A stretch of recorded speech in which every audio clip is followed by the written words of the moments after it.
নমস্কাৰ। আজি আমি নিখিল ভাৰত গণতান্ত্ৰিক মহিলা সমিতিৰ সম্পাদক মণ্ডলীৰ সদস্য এখন বৈঠক হ'ল। আমি বৰ্তমান আমাৰ ৰাজ্যখনত এই আঁচনিক লৈ যিবিলাক খেলিমেলি সৃষ্টি হৈছে সেই সম্পৰ্কত আমি যথেষ্ট উদ্বেগ প্ৰকাশ কৰিছোঁ। বিশেষকৈ দেখা গৈছে যে আঁচনিৰ অন্তৰ্গত সামৰি ল'ব লগা বহু মহিলা এতিয়াও আঁচনিৰ আওতালৈকে অহা নাই। এইটো এটা অতি উল্লেখযোগ্য কথা।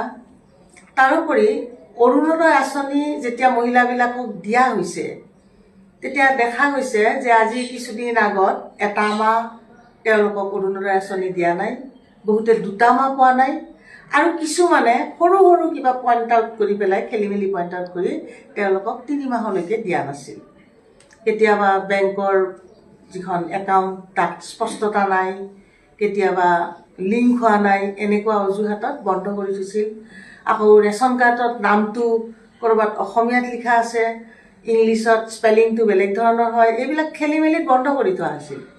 তাৰপিছত সেইবিলাক যেতিয়া আমাৰ মহিলাবিলাকে দৌৰা দৌৰি কৰি যথাস্থানত ছাবমিট কৰিলে, অৰুণোদয়টো দিয়া হ'ল। কিন্তু ইতিমধ্যে তেওঁলোকে যিকেইটা মাহ হেৰুৱালে সেইটো তেওঁলোকে নাপালে, আৰু আটাইৰে বাবে বিগত সময়ছোৱাত 2টা মাহৰ অৰুণোদয় পোৱা নাই।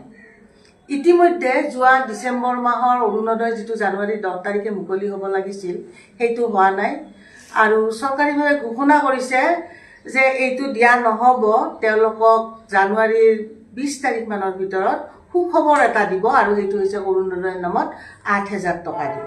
আৰু তাৰপিছত অৰুণোদয় বন্ধ হৈ থাকিব কেইবামাহলৈকে। উল্লেখ কৰিছে মে' মাহলৈকে মানে জুনতহে তেওঁলোকে অৰুণোদয়টো পাব, আফটাৰ ইলেকশ্যন ৰিজাল্ট হোৱাৰ পিছত, চৰকাৰ শপত লোৱাৰ পিছত, এইবিলাক কথা কোৱা হৈছে। এতিয়া আমাৰ মহিলাবিলাক বহুত ভাবিছে যে চৰকাৰে 8,000 টকা আমাক একেলগে দিব, গতিকে আমি বহুত পইচা একেলগে পাম, আমি যথেষ্ট উপকৃত হৈছোঁ, এনেকুৱা অনুভৱবিলাক চৰকাৰী প্ৰচাৰ বিভাগে সোমোৱাই দিছে মহিলাবিলাকৰ মাজত। কিন্তু আমি সচেতন মহিলাৰ এটা সংগঠন হিচাপে আমি মহিলাবিলাকক সজাগ কৰিব লাগিব যে আচলতে তেওঁলোকৰ বিগত সময়ছোৱাৰ যি বন্ধ হৈছে সেই বন্ধৰ হিচাপটো যদি কৰা যায় তেনেহ'লে ইয়াত কোনো লাভ তেওঁলোকে নাপাব। 8,000 দিয়াৰ মাজেদি কিমান মাহলৈ বন্ধ থাকে সেইটো আজি আমি হিচাপ নিকাচ কৰিব লাগিব।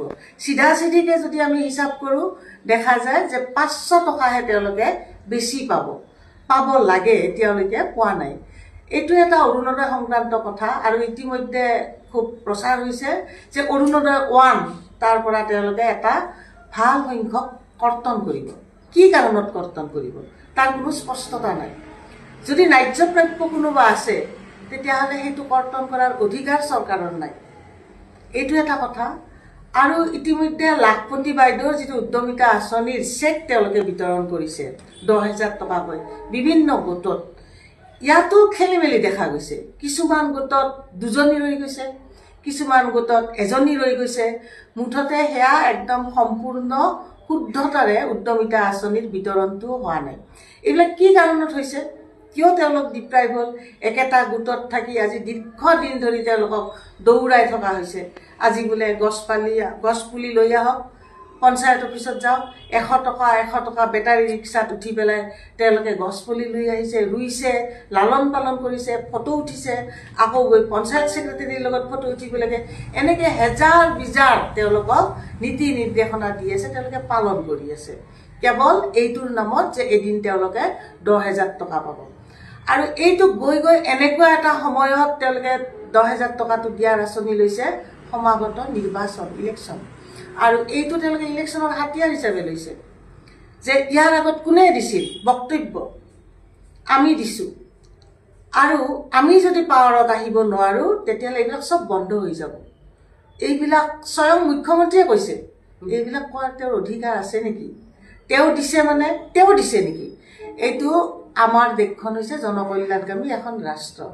যি বিধিয়েই আমাৰ গ্ৰহণ নহওক কিয়, বিধিবিলাক, চৰকাৰী বিধিবিলাক জনকল্যাণৰ কাৰণে ই ৰূপায়িত হ'বই লাগিব।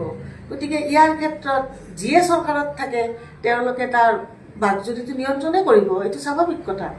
কিন্তু দেখা গৈছে এই আঁচনিৰ মাজেদি এক ধৰণৰ ৰাজনীতি চলি আছে, আৰু বহু মহিলাই পাহৰি গৈছে তেওঁলোকে কি পালে কি নাপালে কি পোৱা নাই কি হ'বলৈ ওলাইছে কাৰণ অনবৰত তেওঁলোকৰ মগজুত পেনিট্ৰেট কৰি দিয়া হৈছে যে এইখন চৰকাৰ বিজেপি চৰকাৰ তেওঁলোকে আজি আৰু উদ্যমিতা আঁচনিৰ চেক দিয়ালৈকো চেক বিতৰণলৈকো যিখন নাটক কৰিছে এইটো আমি আচলতে মহিলা সমিতিক গৰিহণা দিছোঁ জীৱিকা সখীয়ে ধৰি দিয়ে এটা গ্ৰুপক তোমালোকে সেউজীয়া চাদৰ মুগাৰ মেখেলা কোনোবা গ্ৰুপক পিংক কালাৰ কোনোবা গ্ৰুপক কি কালাৰ ইউনিফৰ্ম তেওঁলোকক ধৰি দিয়ে আৰু সেই মহিলাবিলাকে থাপলি মেলি মেলি সেই গ্ৰুপে বেলেগ বেলেগ ইউনিফৰ্ম চিলাই কৰিব লাগে আৰু চেক বিতৰণৰ এটা নিৰ্দিষ্ট স্থানত তেওঁলোক যাব লাগে বহুতে যাব নোখোজিলে তেওঁলোকক জবৰদস্তি কৰা হয় যদি নাযায় তেওঁলোকে নাপাব তেওঁলোকৰ নাম কৰ্তন কৰা হ'ব বিভিন্ন ভাবুকিৰে কেঁচুৱা লৈ প্ৰেগনেণ্ট একেবাৰে এডভান্স ষ্টেজৰ মহিলাও